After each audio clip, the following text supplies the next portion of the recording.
morning. Good morning. Or as I say, it's always a good day. God made it. Yes. Okay. Can you hear me better? Yes. All right. So this is our second presentation in our winter forum.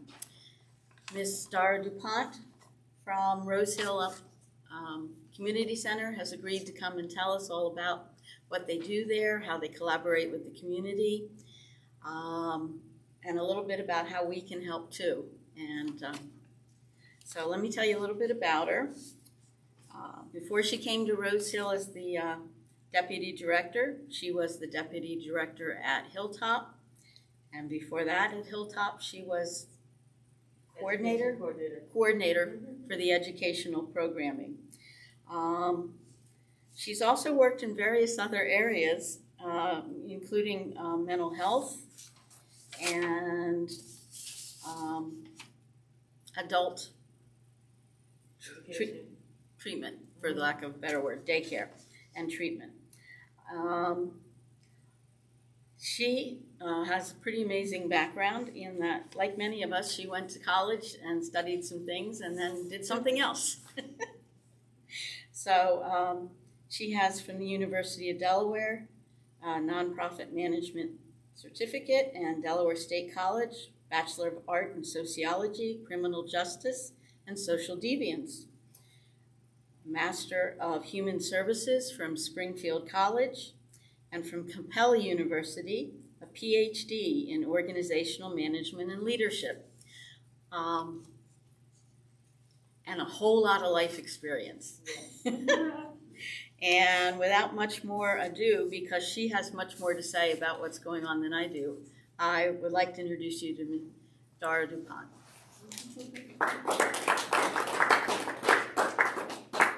Good morning, everyone. Good morning. I am Dara DuPont, the Deputy Director of Rose Hill Community Center. And first, I'd like to thank Ms. Ann for inviting me here this morning and St. Mark's for allowing me to come. She told me that I was to come and tell you guys all of the amazing things we do at the community center. Rose Hill has been the building has been there since 1929.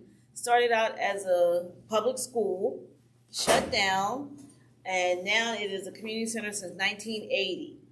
And so we figured the best way to serve our community is the partnership with tons and tons of agencies, and that's the only way the community center can operate and be successful is if we partnership. So I could tell you I gave out a handout to everyone and on the seats, and I can tell you a little bit about what we have, and I would like to welcome everyone to come in and take a tour of the facility. We have affordable psychotherapy, mental health consultants right on site. We have juvenile probation and parole. And with all of our tenants and our partners in the building, we always work in collaboration with them. So with the mental health consultant, he refers clients to us, and we have the community members who come in who are seeking mental health consultants services, so we refer them to him. And juvenile probation and parole, our partnership with them is when they have students who need community service hours, we allow them to do their hours in our building with the seniors or with the food pantry or the food distribution. We also have First State Community Action Agency located in our building. Does everyone here know about First State? First State Community Action is located one office in each county. They help with utility assistance, first-time homeowners program, help with utilities, help with fatherhood initiative programs if men are needing help with their child support payments and things like that. We have our own food pantry that operates 3 days a week now. When you came, it was only 2 days, but now we added another day. So it's Mondays and Tuesdays, 8 to 11, Wednesdays, 5 to 7. We also have outside food distribution that's 7 days a week, every day. So we no holiday is excluded. We do it all every day. We were there at Christmas because just because it's a holiday, people still need to eat. And we have our own fitness center on site, and it's $40 a year. And they have a cardio room and a weight room. We also have Bacon's Boutique, which is a clothes closet, and everything is free. Everything is donated to us from the community, and we open those doors 3 days a week. We're trying to get a Saturday where we can open up because there's such a need in our area. In our community, a lot of our residents are living in hotels, and some of them are sharing houses or renting rooms out. So those folks really have a need for food and items for their home, like toiletries and things like that, and clothes, because some of them, they don't have a way to wash or clean their clothes, so they need more items. And we also have Boys and Girls Club on site, Newcastle Boys and Girls Club. We have Newcastle County Head Start. So those are partnerships we have with them. So when the partnership we have with the Boys and Girls Club, they have teens, we have teens, and when we have funding for teens, we invite their teens to partner up with our teens, and we take trips, we expose them to things that our students wouldn't usually have the opportunity to experience. We did a survey about 3 years ago, and we asked the students about the jobs and careers that they would like, and most of them only knew about the Walmart, banking, doctors, lawyers, and that was all they answered. So we took that as an opportunity for us to invite people to come into the center. So what we did, we put up a list in front of our fitness centers and in front of our fitness classrooms to ask anyone who wants to come and talk to teenagers to share their careers or their jobs and tell how they got to those points. And the students love it. And it also gave us an opportunity to learn about the people who were coming into the community center. We didn't know we had a pilot, we had 2 stewardesses, we had several nurses, we had 1 doctor. You know, we were just like, wow, these are resources that we have right here in our building that we can use to help educate these students. We've also taken them to restaurants, because most of them, you know, when I say, if you can go eat anywhere, where would you like to go? They'll say, oh, McDonald's, Wendy's, and then they're so excited about Wendy's. And I was like, I don't even remember the last time I've been to Wendy's. I remember, like, my dad gave me the key tag to get the Frosty, you know, but I don't remember, like, Wendy's. So we've exposed them to, like, Fogo de Chao. We've taken them down to the riverfront to the, what is it called? Big Fish? Mm-hmm. I think it's called the Big Fish. And giving them the opportunity. We've taken them to vegan places. We've taken them to have sushi. And so some of them, they were like, oh, I don't know about sushi. But when you tried it and you learn about the different types of sushi, you know, so then they're really grateful for that. And it creates an opportunity for them to, if ever in life they have to go to one of those places, they'll at least have some idea what to expect and things like that. So we work really hard at getting our teens exposed to a lot of exciting and creative things like horseback riding, canoeing. And when we went canoeing, I was so afraid, because I'm like, these kids, they're never sitting still. Like in the canoe, you really have to sit still. And I'm like, oh, I'm going to drown today. I'm going to drown. Trying to save a kid, but they had an amazing time. And we had a great time exposing them to that. So we try hard to seek funds to do those type of activities. We also have in our building, Newcastle County Prevention Coalition. Our partnership with them is I serve as their secretary, and they welcome us to participate in all of their community events. For example, for Halloween, they did a fall harvest party in the community. There's 19 communities in our area, 19 housing developments in our area, and 3 of them circle around a huge park in Dunley, Surratt Park, that's what it's called, Surratt Park. And they put together, they had moon bounces, funnel cake, they did a trunk or treat for the kids, and Rose Hill did a haunted trail in the back of the park. And so that's how we partnership with everyone. With the early Head Start and Head Start, those are for students from 0 to 4 going on 5. We welcome their parents to participate in all of our fitness programs and join our gyms. And we also, when families come in, we also can refer them to the Head Start program. We also have 2 senior centers. One is on site, and one is down 40 behind the where Kmart used to be, but it's Bob Evans, behind the Bob Evans. And those are just landmarks. I always go by food landmarks. And our senior program is welcomes anyone over the age of 50 So I was able to join the senior center 2 years ago, and I was just so excited. They're very, very active. They do a lot of trips and a lot of bingo and Pekino and things like that. But because of COVID, we've had to cut back on those things. So our seniors, we just had to put a stop on the programming because of the COVID numbers going back up. But with the senior center staff, what they do is they'll take cards and different activities and drop them off at their homes, so that way they still stay involved with the program and they're aware of everything that's going on. And if there's a senior or someone who needs food, the drivers will take them a basket of food to their homes. So for our community activities, we also have fitness programs every day except for Friday and Sunday now because of COVID. We were doing everything online. We were given the opportunity to open back up in September, and so we're still grateful that we're still able to have those programs. But we have Mondays, we have aerobics and step aerobics. Tuesday is Zumba, just a basic Zumba beginners type class. Wednesday is yoga, and everyone loves yoga. They love this so much that we had to add yoga on a Thursday night just for teens, because the teenagers were like, why can't we come, We love it too, so we found funding to add yoga on Thursdays. And Thursdays for the adults, there's another high-intensity Zumba. And Saturday we have Dance Fit, which is really high-impact cardio, and we have line dancing.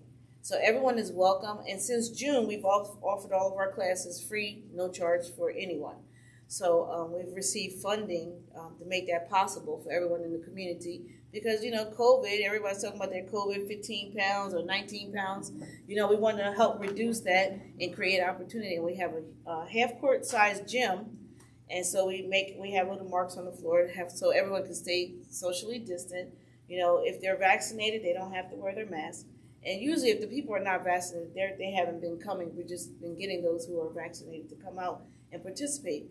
But the ladies and the men, they love all of our fitness classes. We have a great time. Everyone at the center is really family-oriented, and our staff is really small. So we work like a family, and we encourage everyone to come out. And we love when people come to visit, like when Miss Ann came. I was so excited. I love when people get to come into the building, because sometimes I'm just sitting at my desk, and I just want to see other people. My office doesn't have any windows. I'm just going to throw that out there. So I just want to see the outside and see other people. But You gave me a 4-hour tour. I'm a talker too. I was so But Miss excited. Ann encouraged it, so it wasn't that bad. But we love doing what we do. We spend a lot of time coming up with creative ways to invite people into the center, and ways that we can reach out to the community. So we're on all social media platforms. We encourage the teens to follow us, even though we're not that exciting for them as like TikTok and Instagram. But we still encourage them to follow us so they'll know what's going on. So when we do offer trips for the teens, that we'll have the teens there to participate. What else did you need to know, Miss Ann? Why don't you tell them a little bit about some of the businesses that you went to and Okay, so yeah, I was How you work mentioning some of them. We have let's see, where do I want to start? I have them all here listed. how about the wedding chapel? Yes, I the love that wedding. Yeah, we do have a wedding chapel here on site. Reverend Butler has a church right down the road here on Market Street. So you go straight down Market Street. It's Agape Love. But she did research in her community and found out that a lot of young people still want to get married, but they don't want to get married in the church. So they prefer the chapel. They go downtown, get their license, and they don't really care for the little short ceremony that they have to have there, and they can't invite anyone. So we've transformed the room for her to use as her chapel. They can have up to 30 people, and it's a great service. She does premarital classes. Premarital classes. She does abstinence classes for her teens, and her husband have been in the community for probably over 40 years. Her mother lived in the development right behind the community, in front of the community center. She grew up there, and so she knows the community. She knows the people. And it's just the cutest little chapel. It's so beautiful. Like when you go in, you would not think that this classroom was transformed into a chapel. And we had the first choice chiropractic services, but they just left. They just left our program. But we have so many great small businesses in there. We have Solutions on Call Services. That's a home health care provider service right in the community center. So when you come to the center, you have one-stop shopping. So if you need services for an elderly person or a disabled person or a person with limited access to the community, you can reach out to Solutions on Call Services. They'll provide the service in your home. I also work for them at nighttime, twice a week. We also have, what's it called? Training for Results. Training for Results is a small business, but they help people with disabilities to build their resume and do job training. They do it at the center, and right now, all their clients are working through the Goodwill on Lee Boulevard to help do job training, and we appreciate what they do, and it brings a different population to the community center. So people who would never get to come out can come out and still see what's going on. And with those agencies, we offer their staff, like Solutions on Call, we offer their staff fitness memberships to the gym and to all the fitness classes. And then we can also make referrals to their agencies, both of those programs. So we really serve families and community members from 0 to 103. We have a member, well, she's 104 now. She's 104 years old, and right before COVID, she was still driving herself to the center, and she worked as a foster grandparent in the Head Start program. And so we love to see people of all ages to come and be a part of the center. And, she would go in there on her breaks and play bingo with the seniors. But back to our seniors, they never sit around. They're always on the go. That's why I was so excited to join. I couldn't wait to go. And then COVID came and messed us all up. But they travel everywhere. And I was like, I can't wait to be 50. I'm going with them. They went to, when I first started at Hilltop, they were taking a trip to Texas. They went to Vermont. They went to Nova Scotia. And I was like, what? I was thinking, these people are not supposed to be going unchaperoned. These are seniors. But when I saw those seniors, I was like, oh, they're doing more than me. I'm just going to work and then sitting at home. These people were really traveling, and they would have a wonderful time. They had their experiences on the buses was so amazing with Miss Janice. She made the bus trip to wherever they were going such a fun activity. When I just read her reports, I was like, I've got to be a part of this. And the seniors love it, and Miss Janice tries really, really hard to keep all of our seniors engaged. So she sends out the letters. She sends out, they did parking lot bingo when COVID first started. So everyone stayed in your car, and when you got bingo, you tooted your horn, and she would run to your car and give you your prize. But it's simple things like that. The seniors loved it, and it made me feel really good that they had the opportunity to at least get out their house, and you could see your friend from the window and wave hi, and you didn't have to feel so isolated. And so, Miss Janice and Miss Regina, they did a little bit of research on isolation for the seniors. And this COVID has a lot of our seniors to become depressed because they have not been able to get out. So we try to have activities like the parking lot bingo to allow them to still get out and do activities. We even had a car decorating contest. And if the seniors didn't have a car, we let them stand out front with their posters as if they were their own car. So we had, we have a fun time. Everything there is really, really fun and upbeat and lighthearted. So Miss Ann, she saw that firsthand for some of our activities. And so we're with the food pantry. We have a lot of people that are homeless and live in a hotel. So with the food pantry, we're always looking for ways to improve their lives.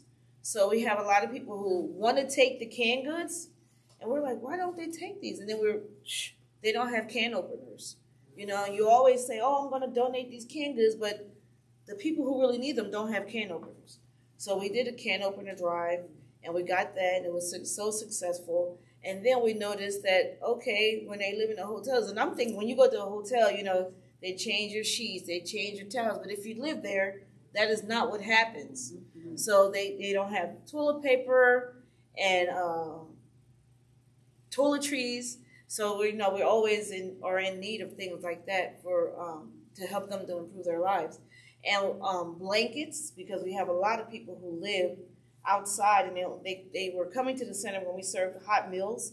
We used to do 2 hot meals a week, and that's when we got to meet a lot of the people. So Sheila's the executive director, we would go and we would have dinner with them just so that we could interact with the people in the community and know what their needs are. So we had a lot of need for blankets and socks. You never believe how many of them asked for socks. And I was like, that's pretty simple. I think we could do that. So we did a sock drive with one of the other organizations, and that was very successful. And right now, because it's so cold, they do need socks and gloves and the small blankets, things that they can put in their bag and go, but not nothing like a sleeping bag. That's just too much for them to manage. And the food pantry could also use the shopping totes now, since the grocery store don't have the plastic bags and things like that. But we would all bring in our own bags, but now they have to have the totes. And we try to give them food that they can eat on the go. And at first I was like, oh, you should take these pork chops, or you should take this chicken. And then I'm thinking, if I'm homeless, how am I fixing this food? So we got a lot of meals that don't have to be heated up. We had the grilled cheese sandwiches. We have hot dogs, and they're cooked. And a lot of people think they have to be boiled, but hot dogs are already cooked, and you can eat them. Let them get room temperature and have them that way. And we also do the small cans of tuna that come with the crackers and the chicken pouches and things like that. We do those type of things, and granola bars and nuts and raisins and things like that will help them to feel full. So those are the type of things that we always look for in the pantry, and volunteers to come. But right now, no, I can't say volunteers anymore, because the COVID, we can only have 2 people in each room of the pantry. And so if I invite too many volunteers, I won't be able to let my participants to come in. So we're just looking for people who are want to be helpful in the community, and who are tolerant of the people who come. A lot of people, when they first come to volunteer or to donate to the center, they're asking, well, who gets this stuff? And I'm like, well, it's a community center, and we don't ask any questions of them when they come. And some people judge them, and they can feel that. And so we try not to have them to have that experience. When they come to the center, we want them to feel as if they're a part of our family, and we welcome them. And Sheila and I make it a point to learn everyone by name when they come to the food pantry and the clothes closet. Even our seniors, I try to know all of their names, so that way they can feel welcome. I want it to be like that episode of Cheers when the guy comes in. I'm like, hey, Ann, hey, Dyra, So everyone feels welcome. And that way they want to come back. And then we've had 2 people who came to our pantry about 3 years ago, and they were homeless, and now they're not. They're working down at the recycle bank, and one of them did a whole dinner for all the seniors, because he said he was so touched by how we made him feel when he was homeless and didn't have a job. And that's the reason why we do what we do, to help someone to get on their feet, to feel good about themselves, and then they give back. And so that's really what we do. Anything else, Ms. Ann, I should add? If you could speak a little bit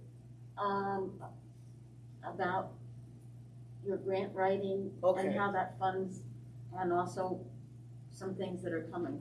Okay. So I'm the grant writer for the agency, and the deputy director just means you manage the day-to-day operations. So I have my hands in everything, but we do a lot of grant writing for activities for the seniors, so that way it won't be, they won't have to pay a fee. All of our fitness classes, we received funds from Healthy Women, Healthy Babies, Delaware Thrives, and that way we were able to offer free fitness classes for women 18 to 44, and then we were like, well, that's not fair for everyone else, so we found more funding, and we were able to offer our fitness classes since June. They're free. So I spend a lot of time finding grants that will fit our program, not just finding funds, but finding grants that will fit our program and help us to do direct care services to the residents in our community. We do a lot of grants for teens and teen activities. Our most largest one was the Criminal Justice Council, and that was $50,000 to do activities with the teens. You know, take them on that horseback riding, because that kind of stuff is not free. And we don't want them to have to pay anything, because sometimes even if you say it's $10, that will exclude a lot of our students and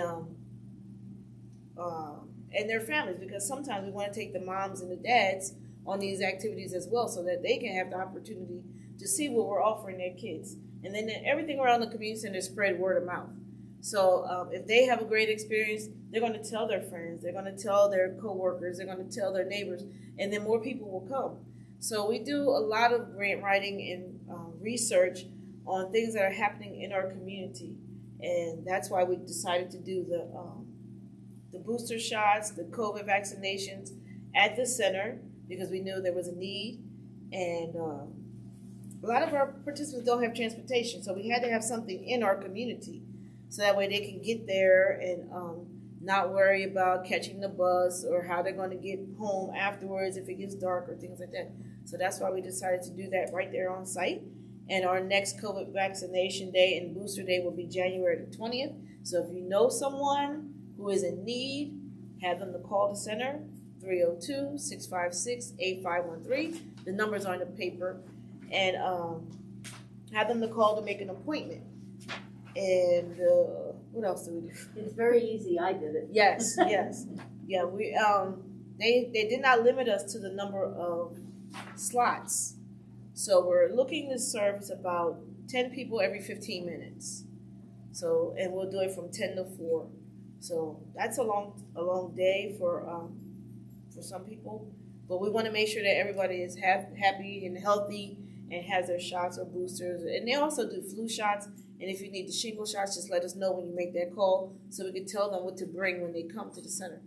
And how are you funded? All grants. This is like all huge. Grants, yes, all grants. And we do have state grant aid, but that's still another grant.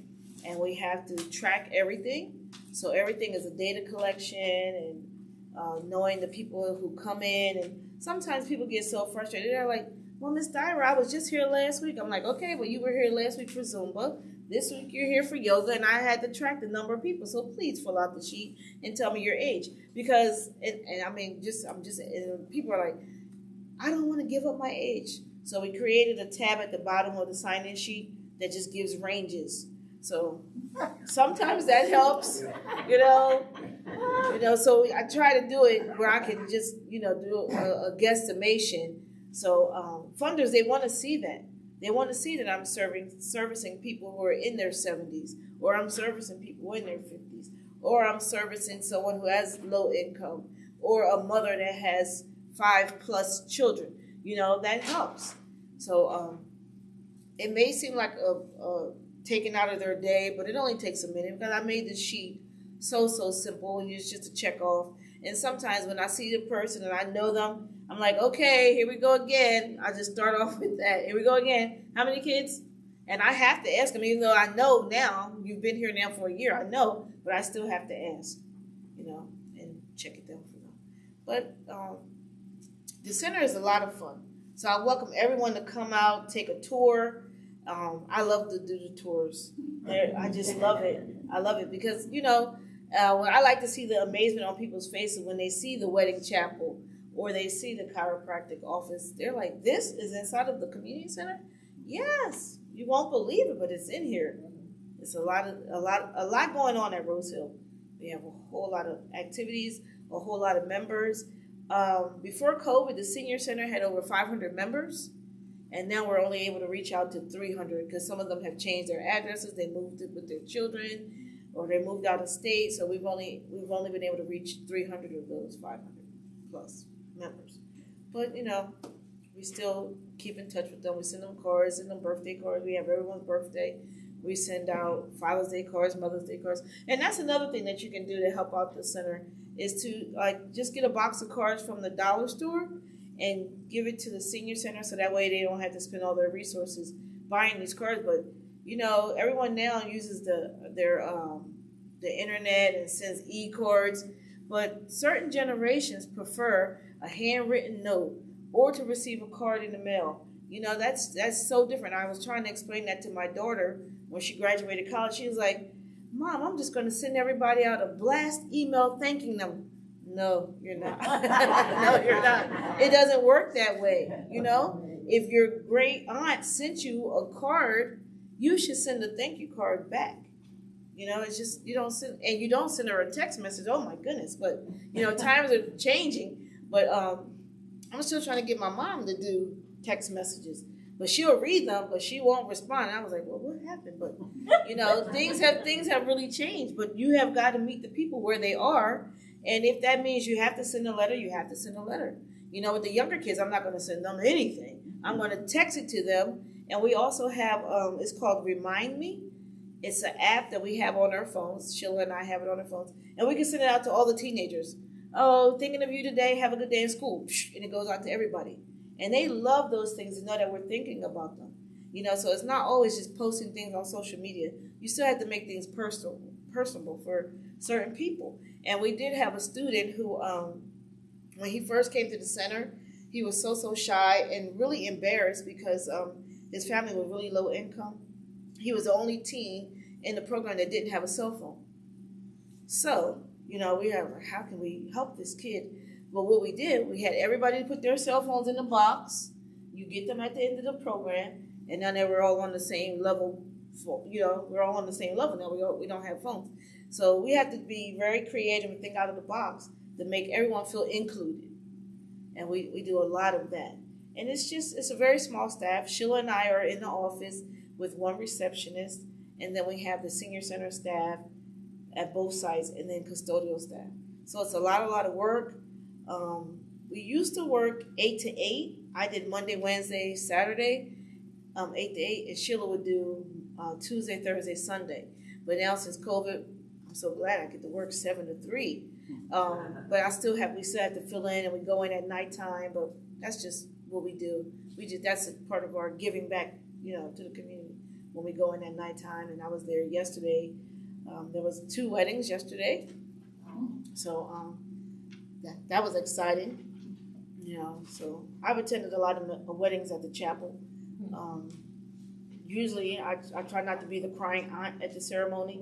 You know, but if there's a couple that's getting married and the witness is running late, or you know, the witness doesn't show up, you know, I have to go in there and stand in as a witness. So I've got to see a lot of weddings, but that's great. You know, but you know, it's just our life every day. But you really have got to have community center in your heart to do it, because there is no 9 to 5 when you work at a community center. Like this morning, we got a call around 7 o'clock to say one of the classrooms, it was only 26 degrees in the classroom. So we had to, you know, take care of that this morning. But we have it on the phone. We have a lot of technology on our phones now, so you can turn the heat up, turn the heat down all on your phone. But we're always on call, on duty, doing something for the community center. Any questions? Anything else you want to know about the center? We're open every day, 7 days a week. Yeah. Do you have some major plans for the future for the center? Well, we applied for a grant through the state for $20 million. Yes. We haven't heard back yet, so we're hoping to hear something by the end of the month. And with that grant, they would like to remodel the whole community center, because our building is so old. I told you before, 1929. So it's a lot of cinder block and bricks, and it's not really good for your cell phone or technology, because it's a bomb shelter. So we're hoping that we get that funding. And when we do, we're still going to do our community feeding outside. I mean, the food distribution outside. We'll still do that every day. And we'll have modulars for our tenants. So we'll still be able to operate. And we'll still do the food pantry I don't know about the clothes closet, but we'll still be able to do all of that. So we're hoping. Yes. Yes, you had mentioned your homeless population. Yes. I was wondering if you've done anything with the county's Hope Center, since they're not that far from you. Yes, we have. We have a great partnership with Carrie Casey. I met her a long, long time ago. So what we do, we invite them to come to the clothes closet, and we offer them food from our outside food distribution. And so we're trying to get in the building and build a relationship with those participants there. But we haven't had the time, not the time, but we haven't had the opportunity because of COVID, and they weren't allowing too many people to come in from the community. But we really would like for them to come to us first and see what we have to offer that can help them, because we do have the job training program in our building. We have a partnership with P2A, and that's Pathways to Apprenticeship. We have a partnership with them. So if they're looking to change their life or start a new career, they could do that through one of our agency partners. And it's beautiful in there. Any other questions? Yes. It sounds like you have a lot of classes. I'm looking at your fitness classes and so Yes. forth. On the average, typically, how many people attend the classes? Before COVID, 89 to 90 people a night. Yes. And then online, it dropped down to 20 a day. And now that we're back in person, yesterday there were only 38 people in the dance fit class and about 24 in the line dancing classes. But that's okay, because we still want everyone to be spread out, and, because of social distancing. And some of our classes, the instructor sets up their camera, and they'll do it in person and online, so people can still see it. But I used to watch them online. I just watched. I didn't participate. So you can always say, "Oh yes, I took a fitness class, and I'm just watching the class." But that's how that's how it is. But so some people are online. All of our mental health classes, because we also offer mental health classes and nutrition workshops, those are still all online. Those are not on your list, but that's through a grant we received from Healthy Women, Healthy Babies. And we offer those classes monthly. We do the breathing experience. That's every other month. And we do the mental health workshops, and we do the self-care workshops. They're all monthly. And they're the first Tuesday and the first Monday of the month. And you have psychotherapy? Yes, affordable psychotherapy on site. Yes. Now, is that an ongoing situation? He's a tenant in our building. Yep, and so he does all ages. He goes to different child care centers and helps them with the students that have difficulties. He also does marital counseling. He does family counseling, individual counseling. He's got certification in the whole array of whatever services they would need. So he's in our building every day. And as a tenant, he's a part of the tenant. give back. Yes. So all the tenants, why don't you explain? Well, with affordable psychotherapy, we refer people to him, and he refers clients to us to come and work out. He may make a suggestion that one of his clients needs to take the yoga class to help reduce their stress. And that's how our partnerships work. We all work together. We have to collaborate. That's the best way to keep everything in the community moving. All the parts have to be working together. There's no need for you to do something by yourself over here, and you do the same thing over here, but you guys can put it together and make it reach more people. So that's what we do. We try to partner up with everyone. Even the Route 9 Library, they reached out to us, and we worked so well with them. When COVID first happened and we had to stop our teen program, they made sure that all of our teenagers had to-go kits, library cards, and access to the activities of the library. So we thought that was really great. They delivered it to us, we boxed it up, and got it out to all the teens. So that was really great, and we appreciated that and their support for that.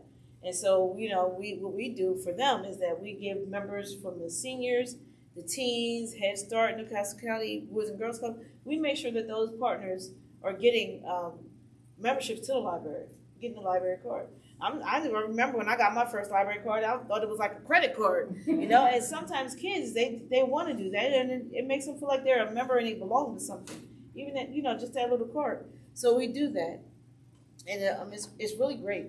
But in the community, you have to collaborate, you have to form partnerships, and that's the only way you can survive now. You have to work together with everyone. Yeah. Any more questions? Yes. Yes, in terms of what we can do, now you mentioned about the greeting cards, that's an easy Yes. thing to do, because we could put out a box and publicize it in the Lion and our newsletter and so on. So somebody won't be running down with 5 cards to give you. So we could bring a box with something. Yes. But are there some other things, even during COVID, that we could do or collect for you, or Well, the small bottles of hand sanitizer are really great, especially for the people who live in the hotel and the homeless ones. And we also have NA meetings at our building, and a lot of times when they get an opportunity to get those little bottles, they're all gone in no time because they don't have the opportunity. Some of them are homeless people too, but they're trying to get their lives back on track by attending those meetings. So we like to give them a little incentives to come. So the little bottles of hand sanitizer are great. Even like washcloths are great. And I go, my family and I, we do it once a month. We do the soap from the dollar store. You get 4 bars for $1, or 4 rolls of toilet paper for $1. We'll all just put in a couple of dollars, and I'll just go and get that to put in the pantry. But it's just very simple things, basic life needs that we need. Yes. We had a member of our church who would bring boxes of these little toiletries from hotels. If you can find people that do any traveling or something, that's a good source to bring Yes, it back. is. Yes. My girlfriend and I, we have a traveling club that we all travel together, and every day we would take the toiletries and put them in a bag, and while we're there for the week, and by the end of the week, we've got tons and tons, and we do that and put it down there. Because, those little bottles of shampoo, you might think, oh, there's nothing, but to someone who doesn't have it, it's amazing. When they see those things in the food pantry, and we don't ask any questions. When they come to the food pantry, every participant is given a shopping cart, and it looks just like a grocery store, right, Ms. Ann? It looks just like a grocery store.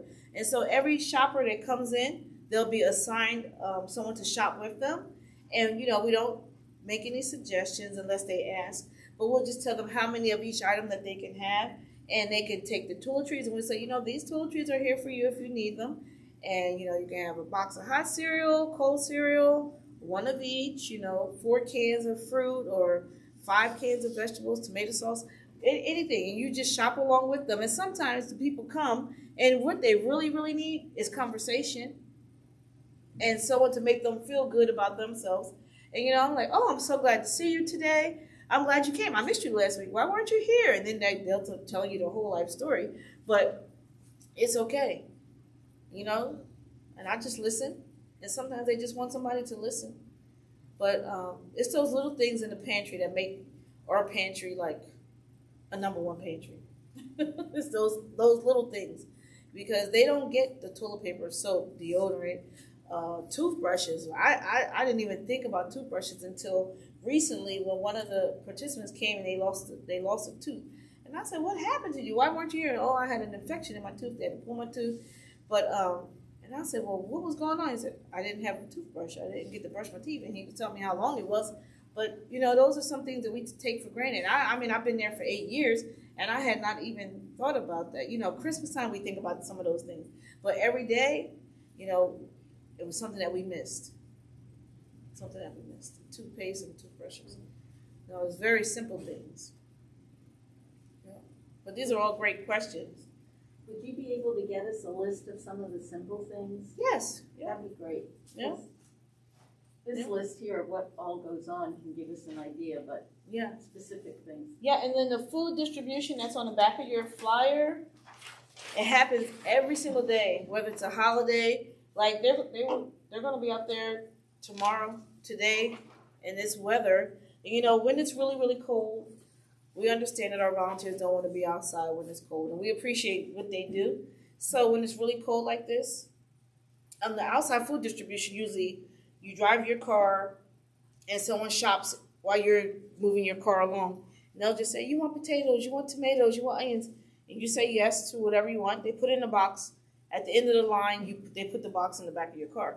But lately, because of the shortage of volunteers and because it's so cold out, they're allowing people to park your car and you come out and take what you want. You just have to wear gloves and have your mask on. And take what you want, take what you need, and then go back to your car.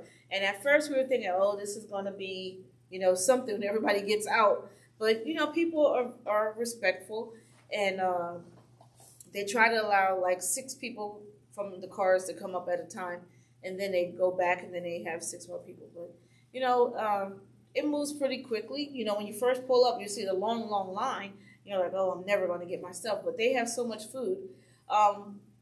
It wasn't until maybe 2 years ago when I realized how wasteful we are and how much the grocery stores just get rid of things.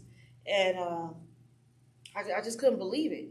We have so many organizations or grocery stores and food vendors that are calling us every day to come and get or to take their food that they're going to get rid of or trash. And there's nothing wrong with it. We got like 2 cases of apples the other day. I'm like, so what's wrong with these apples? They're like, oh, we've had them for 2 weeks. Okay. There's nothing wrong with them. So we just give them out, But we get food from Trader Joe's, Wegmans, Food Lion, and sometimes down at the port will come. And they give us food every day. We used to go to Edmonds every single day for the bread and desserts and things like that. But the one closest to us closed down, so we don't get that anymore. And we had some people who came just for the desserts and bread. Because now in the grocery store, a loaf of bread is over $3. So people they need that. But so we get a lot of food. So you don't ever have to worry about us running out of food. And yesterday when I was there at the center, there were about 40 cars in line. So the families still have a need. So we try to, make sure that there's stuff for everyone. And if there's something that the person really likes and you don't get it today, you can come back tomorrow because it's every day. So, but don't let the cold air stop them because our volunteers are still there every day. It just the setup may be a little different when it's really cold, but they'll be there, snow, rain.